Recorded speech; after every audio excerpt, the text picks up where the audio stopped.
ভৌত রসায়নবিদ Ernst বর্ডেন Steyn 1942 সালের 3রা September মৃত্যুবরণ করেন। তিনি পদার্থবিজ্ঞানে গুরুত্বপূর্ণ গবেষণা ও আবিষ্কারের মাধ্যমে আধুনিক ভৌত রসায়নের ভিত্তি গড়ে তোলেন। তার কাজ রাসায়নিক বন্ধন ও মৌলিক উপাদানের মধ্যে পারস্পরিক ক্রিয়ার বৈজ্ঞানিক ব্যাখ্যায় নতুন দিক উন্মোচন করে।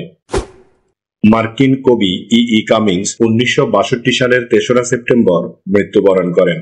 তিনি আধুনিক ইংরেজি কবিতার এক অনন্য ও প্রগতিশীল কণ্ঠস্বর ছিলেন, যিনি ভাষার রীতিনীতি ভেঙে নতুন ধাঁচের ছন্দ ও রূপের কবিতা সৃষ্টি করেন।